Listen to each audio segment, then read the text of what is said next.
Buenas tardes. A continuación vamos a ver una clase de cómo se suman los vectores. Existen dos métodos para sumar vectores. El primero de ellos se conoce como el método gráfico. Existe un método adicional que se llama el método analítico, que lo veremos en una clase posterior. En principio, vamos a recordar un poco qué es un vector. Recordemos que un vector es la representación gráfica de una cantidad física que requiere para su definición no solamente una magnitud, sino también una dirección y un sentido. Entonces recordemos que en física no todas las cantidades que se expresan para analizar fenómenos son vectores. Por ejemplo, la temperatura no requiere una dirección ni un sentido. Entonces yo podría decir 50 grados Celsius y no necesariamente tengo que darle una dirección o un sentido. En cambio, la fuerza no se puede definir solamente con su magnitud. Es decir, que diciendo que un valor de una fuerza es 50 kilogramos no es suficiente para poder hacer su descripción. Tengo que decir hacia dónde se está aplicando la fuerza, desde dónde, con qué dirección, con qué sentido. Entonces, en el método gráfico, la longitud de la flecha nos va a indicar la magnitud del vector. Es decir, este vector que estoy representando con la letra P tendrá asociada una cantidad física y esa cantidad física tendrá asociada una magnitud, y recordemos que las magnitudes tienen asociados unas unidades. Entonces, si suponemos que lo que vamos a sumar es fuerzas, entonces este vector tendrá una magnitud que estará directamente proporcional a su longitud y tendrá unas unidades. Por ejemplo, 100 newtons. En el método gráfico no se incluyen los valores de las magnitudes. Entonces, para el método gráfico, la longitud de cada uno de los vectores tiene la representación de la magnitud. La cabeza del vector tiene la representación de la dirección. Y la inclinación que tienen, es decir, el ángulo que tienen respecto a la horizontal o respecto a la vertical, nos indicará las componentes y los sentidos que tendrán dichas componentes. Recordemos que cuando se habla estrictamente del sentido del vector, tenemos que tener asociado un observador. Y el observador es el que define, por ejemplo, cuando la dirección es vertical, si lo que apunta hacia arriba es positivo o negativo. O, lo contrario, si lo que apunta hacia abajo es lo positivo. Es decir, que el sentido de un vector siempre se lo da el observador. La dirección se lo da el plano cartesiano que se pueda asociar a ese vector, y la magnitud siempre tendrá que tener asociada unas unidades. Entonces iniciemos con la suma de los vectores a través del método gráfico. Vamos a llamar R al vector resultante de la suma del vector P con el vector Q. Entonces recordemos, el método gráfico, ¿sí?, no requiere análisis de componentes. Los análisis de los componentes de los vectores se harán posteriormente en un método analítico.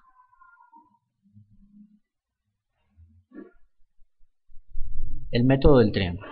El método del triángulo establece que para poder sumar vectores, la cabeza de un vector debe estar precedida de la cola de otro vector.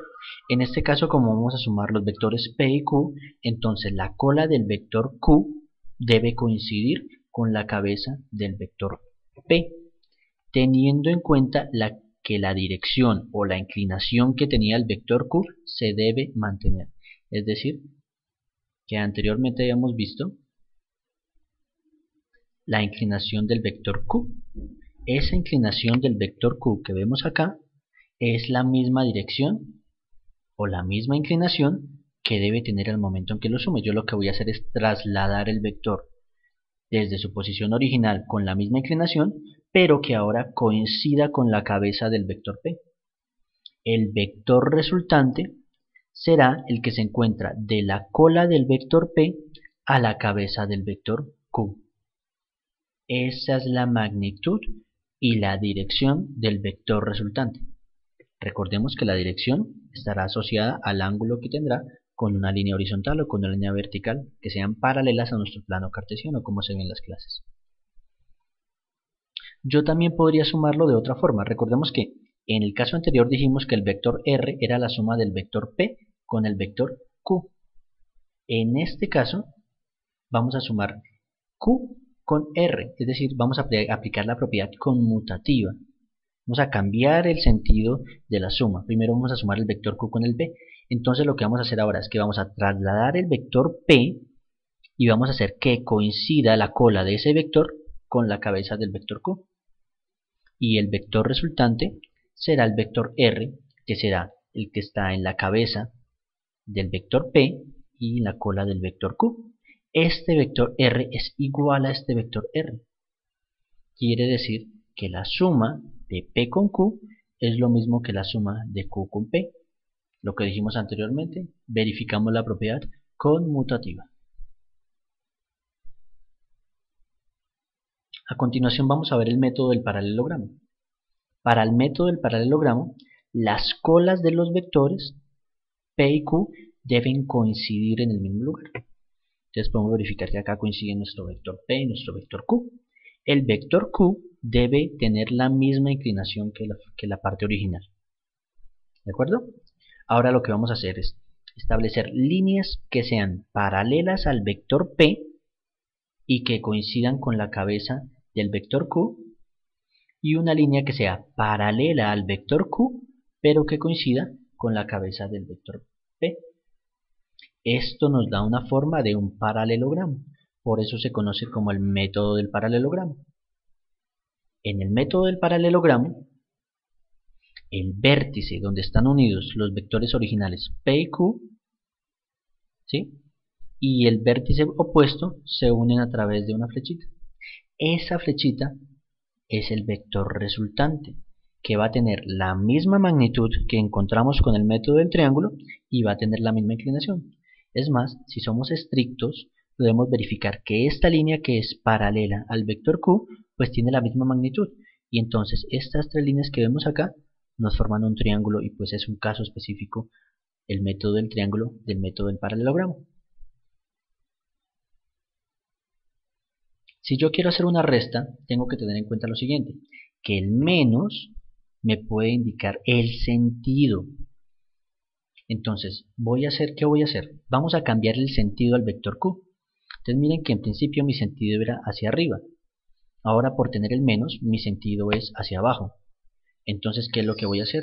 Voy a sumar al vector P con el vector menos Q. No es que necesariamente sea una resta. Entonces, en vez de manejar el vector Q original, lo manejo cambiándole el sentido y se va a llamar ahora menos Q. Entonces vamos a aplicar el método del triángulo, cabeza con cola. Vamos a unir al vector P el vector menos Q, y la resultante será el vector que va de la cola del vector P a la cabeza del vector Q. En este método también puedo aplicar la propiedad conmutativa. Entonces al vector menos Q, le puedo sumar el vector P, teniendo en cuenta que la cola del vector P debe coincidir con la cabeza del vector Q. Y la unión entre la cola del vector menos Q y la cabeza del vector P me dará el vector resultante D. Muchas gracias. En la próxima clase ampliaremos un poco la parte de las componentes y veremos el método analítico.